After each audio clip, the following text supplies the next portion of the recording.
I'm Jenni Carlson. I'm Barry Tramel. Welcome to the Jenni and Berry Show. Hey, before we get started this week, as they say, a quick word from our sponsor. And Barry, this one's personal for you. Yeah, it is. I'm a longtime blood donor. I've given 278 donations to the Oklahoma Blood Institute. And Sellout Crowd is proud to announce that we're partnering with the Bob Moore Auto Group and the Oklahoma Blood Institute to challenge our creators and our audiences to be like Berry and give blood.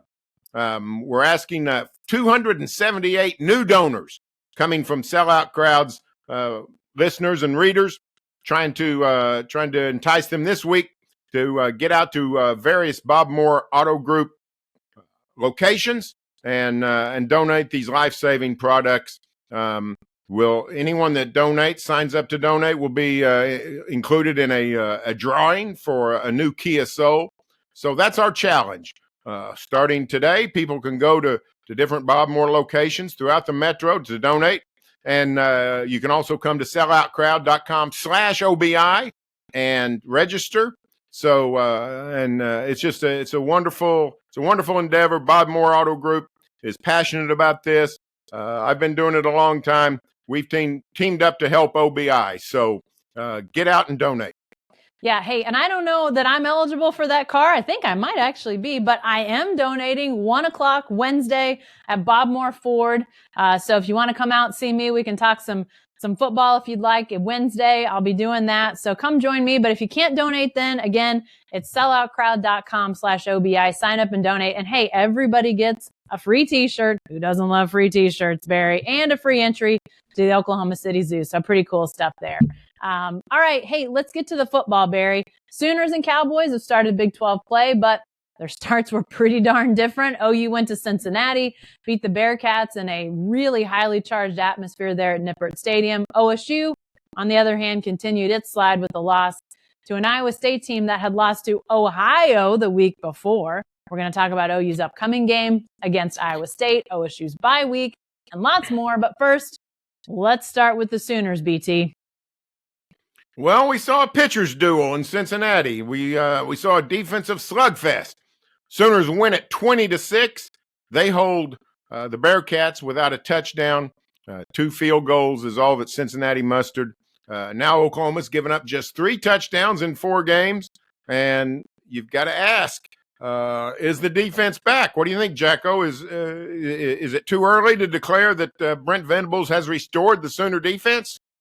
Well, I don't know if I'm ready to say that it's back to what it was, say, when he was coordinating the Sooner defense back in the early 2000s. I think let's give it a little more time and a little bit more runway before we would determine that. But I tell you what, I looked at the defense. Second half, Cincinnati only had 3 possessions that didn't include the end of the game possession, and they get 1 field goal and 3.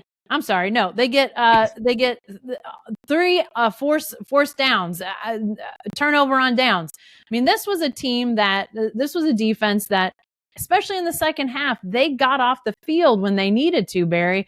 3rd down, 4th down, they were holding Cincinnati. And I think that's a really good sign in a game where they knew at that point that the offense, they had some long drives. We'll talk about the offense in a second, but they knew at that point that the offense was not maybe going to score 40, wasn't going to score 40. And for them to come and step forward and do what they did, I thought that was impressive. Yeah, I thought it was a very good way to get to keep the defensive momentum going. Cincinnati's is not an offensive juggernaut. Desmond Ridder is no longer quarterbacking the Bearcats. Emory Jones, who is quarterback the previous 2 years at Florida and Arizona State, He's the quarterback at Cincinnati. He's a playmaker in terms of his legs. He's hard to corral, very mobile guy, not a great thrower. So the Cincinnati offense is it's okay. It's solid. It's not great.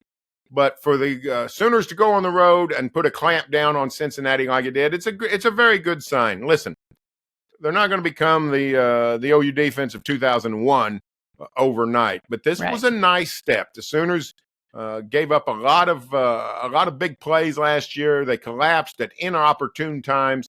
That didn't happen against SMU. It didn't happen against Cincinnati. And those are the two semi-tests that the Sooners have had. So I think the arrow is pointing up on the OU defense. Frankly, that's just all you could ask for at this point in time after so many years in the wilderness. So I think is very good. You mentioned the fourth down stops, lots of, two picks, just good, solid defense from Oklahoma.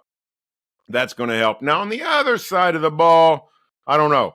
Sooners 20 points. That's not great offense. Dillon Gabriel was good. The pass catchers were good. The running game, not so much, except in a few isolated incidents. What do you think? Are we to worry about the Oklahoma offense at this point? Yeah, it was a little uneven on Saturday. Let's put it that way. Oklahoma had 5 drives that got into the red zone, and they scored on 4 of those drives. The one being that they didn't score on being Dillon Gabriel's fumble on a run. So not what you want there. Definitely close enough. They'd have gotten points had they not fumbled the ball away. But on those 5 drives, Barry, they had 427 yards. They had 427 yards total. And on those 5 drives, they had 369 of those yards. The other 6 possessions they had only 57 yards. So very, very up and down. And I'm going to be looking at that a little bit in a column coming up. But I think there were just a few things here and there that basically derailed drives, whether it was maybe a first down run that went for negative yards. Obviously, the fumbles, Dillon Gabriel's inside the 20 was obviously one that hurt, but they had a lateral that rolled out of bounds, wasn't actually recovered by Cincinnati. So some things that, I think if they clean up a few things, and, nobody wants to hear excuses when they'd rather you score 35, 40, 42, whatever. I get that. But it seems like to me, it's not huge problems. It's not like you're seeing, at least I didn't think so, Barry. It's not like you're seeing something systematic that Oklahoma isn't doing offensively and can't possibly get better at. It seems like these are things that they can clean up and get better at and capitalize on some possessions. Yeah, it's just a little mystifying why OU can't run the ball better. That's true. Up in Stillwater, the Cowboys haven't been running the ball well. We sort of know there's not, the offensive line isn't getting the job done. Maybe that's the case in Norman on a lesser scale, but that's the concerning thing. Now, we did see some really nice, individual plays. Marcus Major had a 19-yard run on 3rd and 19, which sort of kick-started the game into Oklahoma's favor. They had the second drive of the third quarter. They dominated the series. Garen Emick wrote about that series, the running game. But as you mentioned, other places in the game, it was non-existent. So what I find interesting is the complete changeover in tailbacks. Basically, Jeff Lebby goes with 2 tailbacks in Cincinnati, Major and Tawee Walker. And, game 3 against Tulsa, it's Gavin Sawchuk and Javonte Barnes. So it's almost like they're just searching to see what combination of tailbacks they want to use. The running game has me a little concerned. So yeah, and I admit, Barry, that is a concern as well. And I don't quite understand what's happening with the running backs. If you've got an answer, feel free to tell me, because we saw Barnes a lot 2 games ago. Then at Cincinnati, not much of anything. Sawchuk, the same thing. I don't know what's going on with the rotation.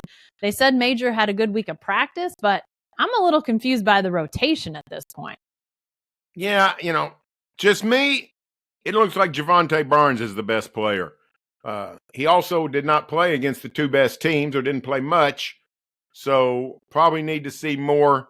I don't know. It's a good question, but here's the truth about the Sooners. Going into the year, we said we're not going to know much about the Sooners until they play Texas. We now know that Texas is for real. They won it at Alabama, of course. And the opponents the Sooners have faced, about what we thought they were. Now Iowa State's coming to town, not a juggernaut Cyclone squad. Is what we said for the 6 months before this season still hold true? We're just not going to find out much about OU until the Texas game. Well, I think we maybe know more than we thought we might when it comes to, Oklahoma. I think we can look at some of those inside the numbers, whether it's missed tackles or, some of those things that a year ago, if you looked inside 3-0 in the non-conference versus what they were coming out of the non-conference this year, you saw a big difference. But I think obviously the Texas game is going to be a test unlike anything else. Now, I do think it's interesting that Oklahoma's had a couple games where it's been a tighter fit than they were expecting. SMU, I don't know if they were expecting necessarily to blow out Cincinnati in their Big 12 opener at Nippert Stadium. I mean, I think everybody, if you thought about it, knew that at least it would be a highly charged environment that Oklahoma would be going into. But tighter fits, games that, got within a score, in the second half, both of those games, and Oklahoma responded. I think that's a really big positive that, we saw them lose a ton of one possession games a year ago, a team that really struggled in those types of situations. So I think we can say they're improved, but as far as knowing, exactly where OU is, yeah, I think Texas is definitely going to be a huge litmus test. Yeah, I'm afraid that is true. I will say the Sooners did survive in a snake pit. Nippert Stadium was charged. It was a great environment, great student involvement from UC. The Cincinnati fans were juiced. It's a small stadium, 38,000 or so capacity, but made a lot of noise. It's underground or below ground, basically. It contained. There was great atmosphere, and the Sooners sort of persevered through it. So I think that is a good sign that they've shown that they can go on the road and play in a tough environment and come out on the other side. So I think that was a good sign for the 2023 season. All right, Jacko, give us a score. Cyclones coming to town on Saturday off a victory over Oklahoma State. What do you see out of OU Iowa State? Yeah, this Iowa State defense, I mean, they gave up a decent amount of points to OSU, which was a bit of a surprise, quite honestly. I think Oklahoma's going to score up in the 30s, but I like what this OU defense is doing right now. And even though Rocco Becht looked like Joe Montana playing for the Cyclones on Saturday, or looked like Brock Purdy, I don't know who he looked like. You got the wrong 49er quarterback. He looked like, his Cyclone brother and Brock Purdy. There we go. But no, I mean, I got to think that Oklahoma's defense is going to be able to handle Iowa State's offense. I mean, Miami, or was it Ohio? Ohio managed them, for crying out loud. So yeah, I think 31-13. Sorry, that's a long way to say I think Sooners win handily. I'll go 31-13. I'm right with you. I wrote down 34-14. So we're next door neighbors on the score. I do think it's interesting. Iowa State had a big time defense, and even through 3 games and a rough start, Oklahoma State's offense looked much better Saturday. Put up some points. I don't know what that means for the Iowa State defense. Oklahoma historically has during the Matt Campbell era has not run roughshod over the Cyclones. We'll see what they do on Saturday. All right, let's jump over to Iowa State and OSU, Barry. Let's talk about that game up in Ames. A week ago, you were sounding alarm bells about what we saw OSU do against South Alabama. We saw another loss by Oklahoma State at Iowa State. So issues that you saw a week ago against South Alabama, better, different issues? What's the biggest concern now for you for the Cowboys after that loss to the Cyclones? Well, my biggest concern is that things, when they get something plugged, something else sprouts a leak. The things we saw against South Alabama, which were an inefficient offense, no offense, and stopping the run game, those things sort of got fixed in Ames. I mean, they scored 27 points against a good defense. They didn't let the Cyclones run the ball at all. But on the other hand, Iowa State, a really ineffective passing team, lit up the Cowboys secondary. So I don't know. It just seems like when it rains, it pours for the Cowboys. They've got more problems now than they did going to Ames, and now at 2-2, I don't know what to make. I don't know what to make of the future of this team, other than they're just they got a lot of work to do in a lot of different areas. Yeah, I thought the secondary problems were, it was an exposure. 3 touchdown passes for Iowa State, and on all 3, guys, basically receivers untouched. One was a defensive back fell down, and that created the problem. But saw some guys get supposedly passed off into the secondary. Safety was supposed to come and cover, and in one instance there was another slip, but I thought the cushion was maybe something that he wasn't going to be able to come back from anyway. So really, really not. It's got to be disheartening, because if it's a continuation of a problem, that's disheartening in a different way. But Berry, there's just all sorts of issues with this team, and you talked about it last week with the South Alabama loss, just a deficiency in talent. It feels like there's just a deficiency across the board, and it's showing up in a variety of ways. Now we've seen it 2 weeks in a row. So I think that's got to be really worrisome for the Cowboys, coaches, players, anybody within that program. We did see the Cowboys, though, go with one quarterback the whole game. I believe you and I were both of the belief, why not? Maybe, it wouldn't fix everything, but it surely couldn't hurt to give it a try. Alan Bowman was the guy. So, but then after the game, Berry, we saw Mike Gundy basically say, I don't know if Alan Bowman's the guy moving forward. So what in the wide world of sports is going on here, Berry? Well, I think a couple of truths are self-evident, to borrow from our forefathers. One is, this team is just not very good. We've come to expect a lot more out of Oklahoma State. We've come to expect quality football. Even when they don't have a great season, they're still competitive. They're still, able to function. They're able to win games that are hard to win. They're able to get that win total up. That doesn't look feasible with this team. This team has problems on offense. This team has troubles on defense. And there's not too many more places to have trouble. So this is a team that looks like it's headed for a very poor season. And the truth of the matter is, at quarterback, whether you rotate 3, whether you go with the 1, they just don't really have the playmaking ability that they've become accustomed to. Love or hate him, Spencer Sanders was a playmaker in 4 years at Oklahoma State. He got a lot of things done.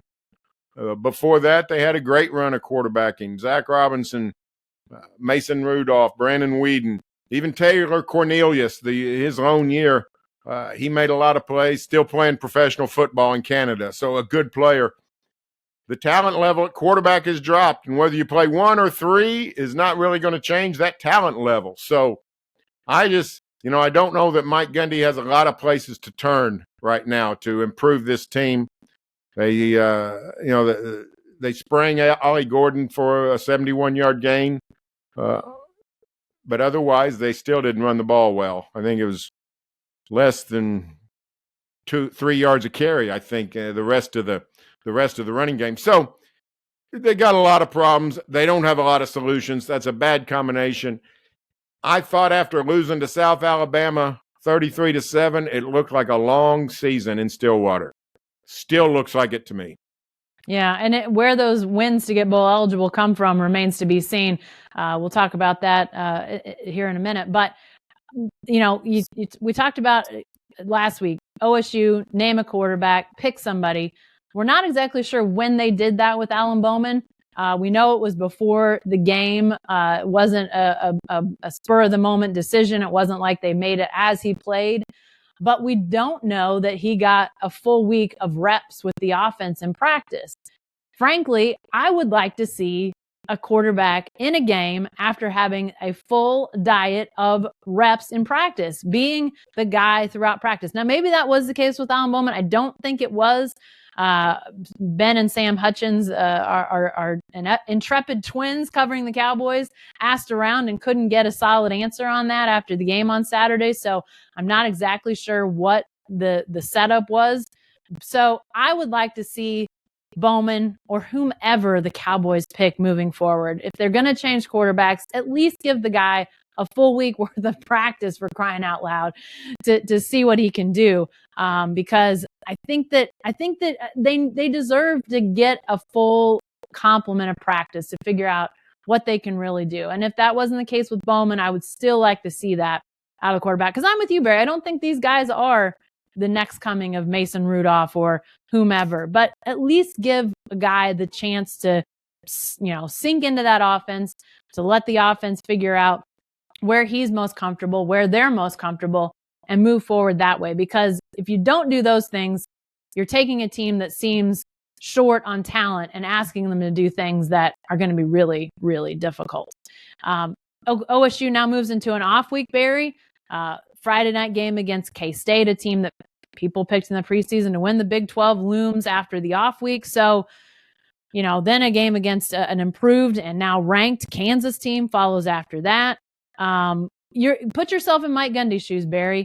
How do you structure this off week? What do you do? What are your priorities for this team? Well, a couple of things.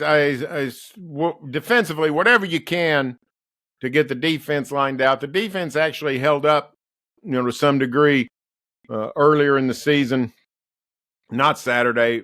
Fix the secondary. I don't know that the offensive line can be fixed. I think the secondary can be fixed, or the pass defense, where it doesn't necessarily have to be the DBs. Whatever has gone into the pass defense troubles, get that fixed. Give yourself a chance to play low-scoring games, and low-scoring games, by definition, are competitive, and they'd have a chance to win some.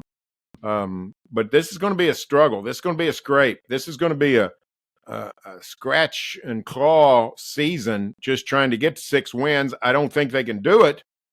The OSU schedule is a little bit tougher than we thought. For instance, West Virginia seemed like, hey, there's a team should be able to get. The Mountaineers are better than people thought. Neil Brown told us they beat Texas Tech. Some people thought they would get out of September with only 1 win. They're now 3-1 with a chance at another. So the teams that the Cowboys are going to be able to beat is not growing; it's shrinking. So this could be a long year. Fix what you can fix. To me, right now, that's the defense. Yeah, we'll get to win predictions here in a second because we don't have a game to pick this week. But I'm with you, Barry. I think defense has got to be what they look at. And by the way, I'm giving my starting quarterback, whoever it is, if it's Bowman or whoever, give him the off week and next week to be the starter in practice. Give him that much and see what happens. Maybe it's a total bust. Maybe it doesn't help anything. But if I'm Mike Gundy, I'm giving the starting quarterback, that chance. And just let's see what happens. That would be my thing on offense that I'm doing. Defensively, yeah, I don't know what happened on Saturday. Had some young guys, maybe just total miscommunication, some things that they needed to clean up. Lyric Rawls was unavailable, a more veteran guy, a guy that's been playing a lot. Maybe having him not there was key. Maybe getting him back if he is available, maybe that helps there. But man, they have got to get that buckled down because, Barry, I thought their run defense was pretty good, but their pass defense, man, it made you forget that they were stopping the run as well as they were. Yeah, it's just, the vibe is gone from this program and this team, and it was soaring so well. Just last October, late in October, Cowboys were 6-1, so they had won 17 of their last 20 games with a bunch of notable victories over the likes of Notre Dame and Oklahoma and Texas, and now losing at Iowa State, losing to South Alabama, looking at a very poor season. This is the kind of thing where Mike Gundy in the past has sort of got off the mat. 2014 they did not look good at all. He found a way to scratch and claw and get to 6 wins and win a bowl game, 7-6. It just doesn't feel like it does not feel like the pieces are in place for that kind of repeat to happen in 2023. Well, that leads to my last question on OSU, Barry. What about a season prediction? Now 4 games in with the off week. We don't have a game to pick. It sounds like I know your answer to this, but do you think the Cowboys are getting bowl eligible this season? Can they get to 6 wins? Well, they can, because it's still, there's not a murderer's row of Big 12 schedule they've got, but I'm hard pressed to find 4 more wins. I'm hard pressed to find 3 more wins. I'm thinking 4-8 for the Cowboys. Wow. I think they can beat Houston. I think Cougars are probably the worst team in the Big 12. But then you'd have to find 3 wins from West Virginia in Morgantown, home games against BYU and Cincinnati.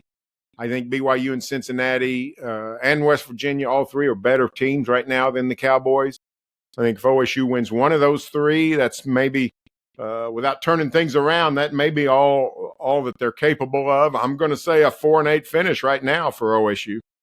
Yeah, they're going to have to perform over expectations. That's just the bottom line. And, losing at Iowa State, that's a game that you can win and should win if you want to get bowl eligible, because you're not going to be the talent superior to many teams, if any, left on your schedule. So, going on the road, like you said, had the West Virginia game this year been in Stillwater, maybe I look at that a little different, even though West Virginia has played better. But having to go on the road, I think Cincinnati, BYU, I think those are winnable games. But right now, where's any confidence that Oklahoma State's going to be able to win those games? I said a week ago I wanted to see after South Alabama, was South Alabama the outlier, or was that a continuation of a ugly trend back into last season? Iowa State confirmed that South Alabama wasn't an outlier. This is a team that has serious issues, and it's going to be really difficult to overcome. So unless they're going to upset several somebodies, there's a good chance that this team is not going bowling for the first time since Mike Gundy's first year as the Cowboys head coach. So that's a tough pill to swallow. Hey, let's do one more before we get out of here, Barry. Let's just talk about this. We've come to the end of the first month of the season. We've got a little bit better idea of what teams are about. It's not a clear picture, but at this point, give me your 4 teams that are going to the college football playoff. Well, I think it's going to be fairly similar to what we saw a year ago, in that I think 2 Big Ten teams are going to make it. Now, the schedule, especially after Ohio State beat Notre Dame on Saturday, that really set the Big Ten up.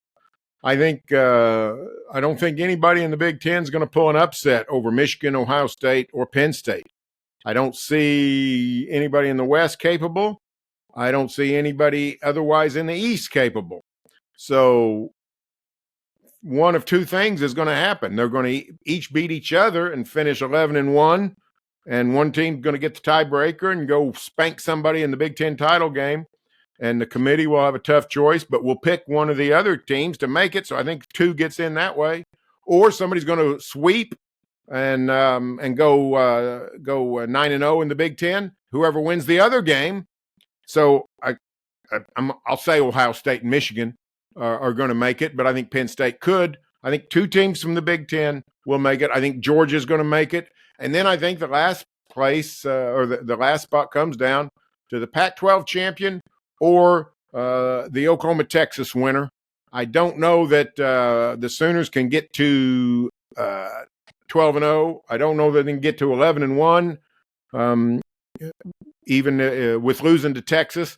If they beat Texas and finish 11-1, they'll have a shot. But the Pac-12 will have the edge. If the Pac-12 can get a 12-1 champion, I think, or of course 13-0, that team would trump the Big 12 champ. So I guess right now I'm going to go Pac-12 champion. I'll say Oregon. Pac-12 champion, 2 Big Ten teams, and Georgia. That'll be my 4. Well, I'm going to go a little different. I've got Georgia and Ohio State. I thought that Ohio State win, impressive. To win on a last-second play, you gotta tip your cap to them. And then I'm going to go Washington coming out of the Pac-12. I looked at some of these, and it's a bit of a crapshoot when you look at Utah, USC, Washington, Oregon. They're bunched in the rankings right now, and frankly, they're 4 really good teams. And everybody's they've got to play all 4 of those are playing each other. Some have more home games than road, but I'm going Washington. I'm going to say Washington's going to win, and then I guess I've bought into Florida State, Barry. I think that Florida State is maybe not as good as those Big Ten teams, but if they if they keep winning, I like Florida State to make the playoff. Maybe I'm wrong, but I think Florida State, with their historical brand, I think that could carry some weight with the selection committee. Well, I can't argue. I think the Seminoles, they've already won maybe their two toughest games already. Definitely a contender there. So I'm just looking forward to the 12-teamer where we don't have to eliminate so many teams. Right now it's going to be difficult for Notre Dame to make it. Clemson's already out. So a year from now, a lot more teams will stay in the hunt going down the pike. Hey, that's all the time we've got for this week. We'll have the OU Iowa State game well covered at selloutcrowd.com. Remember that kickoff 6 p.m. on Saturday. So be sure to follow all of our coverage, selloutcrowd.com. And then if you want to check out this podcast, other podcasts and shows, be sure to check it out at YouTube, Spotify, basically wherever you get your podcasts. Go see it there. And then Berry's stuff at berrytramel.com, mine at jenni-carlson.com. Of course, all of it's at selloutcrowd.com. Thanks for joining us this week. We'll see you next week.